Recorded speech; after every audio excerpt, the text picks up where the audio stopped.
संसद बहस के लिए होती है, ना कि बैनर और पोस्टर लहराने के लिए और ना नारेबाजी करने के लिए। आज आपको हेडलाइंस तो मिल गई, लेकिन समाधान मिल गया क्या? जिन मुद्दों को लेकर आपको संसद में चर्चा करनी चाहिए थी, आप लोग बिल की कॉपियां फाड़ते हुए नजर आए, कुर्सी की तरफ फेंकते हुए नजर आए। ये कौन सा व्यवहार है माननीयों का, जिनको संसद में आचरण करना चाहिए, क्योंकि उनको 140 करोड़ से ज्यादा भारतीय देखते और सुनते हैं। नहीं, बहुत बहुत धन्यवाद आपका कि आपने इस ज्वलंत मुद्दे पर आज की बहस रखी। और आपने कहा कि भाई माननीयों का व्यवहार, अगर मैं व्यवहार पे जाऊं तो माननीयों का व्यवहार तो हमने देखा है, और जिस कदर व्यवहार देखा है, अगर मैं जिक्र करना शुरू करूं तो देश के गृह मंत्री जी के जुबान पर कैसे अपशब्द आते रहे, वो बौखलाहट समझ में आती है मुझे। महात्मा गांधी जी से इनको दिक्कत है, ये कोई नई बात थोड़े ना, ये तो बहुत पुरानी बातें हैं। किसका नाम आया था उनकी हत्या में, कौन किस संगठन से जुड़ा हुआ व्यक्ति था तो वो सब बहुत सारी चीजें हैं जो पुरानी बातें हैं। मैं अभी नई बातों पे आता हूं, क्योंकि मुद्दा अभी देश में रोजगार को लेकर के है। हाँ। और हमारी नेता आदरणीय प्रियंका गांधी जी ने सदन में कहा था कि बहुत हो गई नेहरू पे बहस, अगर आप में साहस हो तो 2-4 घंटे, 10 घंटे, 20 घंटे, जितना आपको टाइम लेना है ले लीजिए। हम नेहरू के बारे में सुन लेंगे, इंदिरा जी के बारे में सुन लेंगे, राजीव जी के बारे में सुन लेंगे। फिर बात होनी चाहिए देश के ज्वलंत मुद्दों की, देश के लोगों की। और ये देश इस देश के लोगों से है, किसी मित्र और व्यक्ति से नहीं है। पहली बात, आते हैं मनरेगा को लेकर के। नाम बदला, कोई दिक्कत नहीं है, आप नाम बदलने में एक्सपर्ट लोग हैं, बदलते रहिए नाम, हम कहां मना कर रहे हैं आपको। लेकिन पूर्णिमा जी, आपको कायदे से प्रश्न ये रखना चाहिए कि आपने पिछले 11 वर्ष में कोई ऐसी स्कीम दी इस देश को। मेरी बात आप छोटी कर सकती हो, मैं तो कहता हूं कि रोहन भाई बैठे हैं, हमारे पुराने साथी रहे हैं, बड़े भाई हैं मेरे। मैं ये जानना चाहता था कि इनके ही नेता तत्कालीन मुख्यमंत्री हुआ करते थे उत्तर प्रदेश, कल्याण सिंह जी, उन्होंने मनरेगा के बारे में क्या वक्तव्य दिए हैं, ये देश और दुनिया जानती है। अभी भी वो क्लिप है, वीडियो आप चाहेंगी तो आप चला भी सकती है। और ऐसे कई लोगों ने, और परिणाम उसका दिखा पूर्णिमा जी। जब कोरोना जैसी वैश्विक महामारी आई, जब ये 5 किलो राशन पर देश को लेकर के चले आए, उस वक्त भी दिखा कि वो भले 237, 250, 270 रुपए का रेट था, लेकिन लोगों को काम मिल रहा था, और उस काम के कारण वो भूखमरी से बच पाए। ये मनरेगा की सबसे बड़ी ताकत रही। और आपने नाम बदला, मैं एक छोटा सा आंकड़ा नहीं, लेकिन ये बताइए कि नाम बदलने के बाद अब क्या रोजगार नहीं मिलेगा लोगों को? ये एस्टैब्लिश होता है नाम बदलने के साथ अब रोजगार नहीं मिलेगा। मनरेगा की बुराई किसने की? ना नरेगा की बुराई की थी, ना मनरेगा की बुराई की, ना विकसित भारत जी राम जी।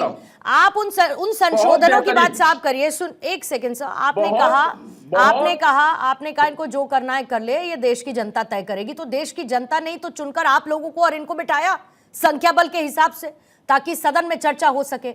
मैं बात कर रही हूं उस पेपर फाड़ प्रवृत्ति की, कि आप लोग चर्चा करने की बजाय इस व्यवहार पर आ जाते हैं कि जहां पर आप लोग पेपर फाड़ने लगते हैं। ठीक राहुल गांधी की तरह से, जैसे उन्होंने फाड़ दिया था बिल को। आप याद करिए वो दिन। मैं अभी उसी पे आ रहा हूं। किसने फाड़ दिया था भाई? पूर्णिमा जी, किसने फाड़ दिया था बिल को? राहुल गांधी ने क्या फाड़ा था ये बताइए, और किसके मुंह पर फेंका था ये बताइए। राहुल गांधी ने कहाँ बिल फाड़ा था बताइए ना, आप याद करिए ना साहब, आप याद करिए ना, राहुल गांधी ने क्या फाड़ा था और किसके मुंह पर फाड़ा था? अपनी ही पार्टी के किस नेता के मुंह पर, किस बड़े चेहरे के मुंह पर बिल फाड़ा था? आप बताइए ना साहब। अरे मुझे बोलने तो दीजिए। अरे बोलिए ना, मैं आपको बोलने से थोड़ी रोक रही हूँ, लेकिन वन वे कम्युनिकेशन नहीं होगा ना साहब, वन वे बातें नहीं होंगी ना। मैं ये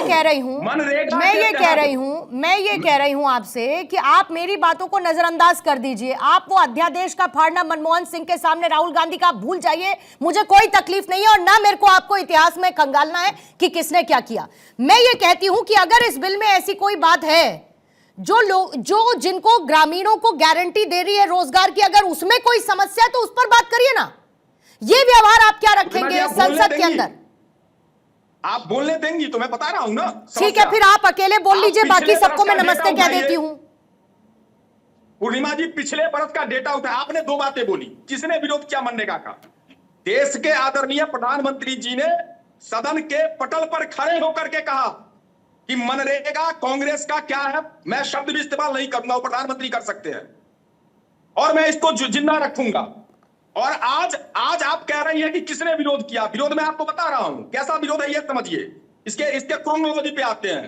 क्रोनोलॉजी इसका यह है कि 4 विपक्ष शासित राज्य और 4 भाजपा शासित राज्य में मैं आता हूं। उत्तर प्रदेश भाजपा शासित राज्य, कितनी मजदूरी है पता है पूर्णिमा जी? 237 रुपए। उसके बाद में आता हूं मध्य प्रदेश, 243 रुपए। गुजरात जहां से प्रधानमंत्री जी आते हैं, 280 रुपए। और तीसरा प्रदेश ले लेता हूं राजस्थान, 266 रुपए। 4 भाजपा शासित प्रदेश, 4 गैर भाजपा शासित प्रदेश। आप समझिए इस चीज को, क्रोनोलॉजी। हमारा है तेलंगाना, 319 रुपए।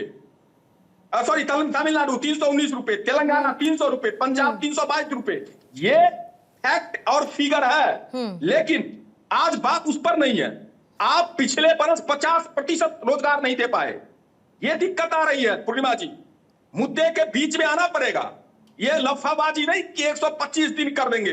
अरे भाई साहब, पहले 100 दिन तो पूरा कर दीजिए। ओके, वो तो आप कर नहीं पा रहे हैं। आप आकर के जुमलेबाजी शुरू कर रहे हैं, 125 दिन कर देंगे। कहां से कर देंगे, ये दिखाइए ना कुछ। 2 बातें रोहन गुप्ता जी, 2 बातें हैं। अगर रोजगार और विकास का अहम मुद्दा है और प्रभात जी जो आंकड़े सामने रख रहे हैं, बात तो ये है कि नाम पर किसका नाम हटाने से और क्या नाम जोड़ने से किसको फायदा, वो छोड़ देते हैं, क्योंकि नाम नहीं होता है मुद्दा। असली बात यह है कि कोई भी आप योजना लेकर आ रहे हैं तो उसका जमीन पर असर कितना ज्यादा है, जमीन पर असर कितना है, या सिर्फ जुमलेबाजी है। कांग्रेस का सवाल तो यह है ही ना। पूर्णिमा जी, सबसे पहले अगर विपक्ष के तर्क में दम होता तो उनको वॉकआउट करने की जरूरत क्यों पड़ी? बहुत बेसिक सवाल मैं पूछ रहा हूं।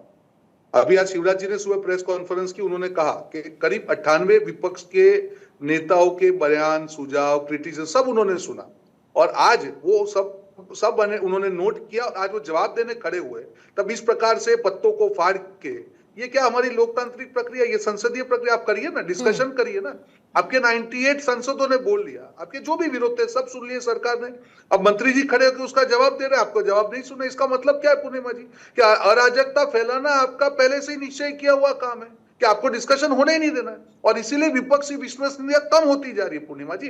विपक्ष का काम होता है सरकार का विरोध करे, विपक्ष का काम होता है सरकार को सवाल पूछे, पर विपक्ष का काम यह नहीं होता है कि अराजकता फैलाए और उस हद तक अपनी विश्वसनीयता को खत्म कर दें कि जनता उन पर भरोसा ही ना करे। आप करिए, क्रिटिसिज्म करिए, कंस्ट्रक्टिव क्रिटिसिज्म करिए। आप बताइए क्या गलतियां, क्या इंप्रूवमेंट हो सकता है। क्या ये हमारी लोकतांत्रिक प्रक्रिया है कि बिल को फाड़ देंगे? और शिवराज जी जैसे मृदु व्यक्ति, अगर उनको गुस्सा होना पड़े तो आप समझ सकते हैं कि किस हद तक इनका बिहेवियर, बर्ताव क्या हो गया। ये लोकतंत्र है, ये भारत का लोकतंत्र है। यहाँ पे विरोध का बिल्कुल स्कोप है, पर इसका मतलब ये नहीं है कि आपका जो मन में है वो बिहेवियर करें, और आप जो बातें हैं उसको बाजू में रख के, आपके लॉजिक में दम होता तो आप संसद में पूरा उसका डिस्कशन करते।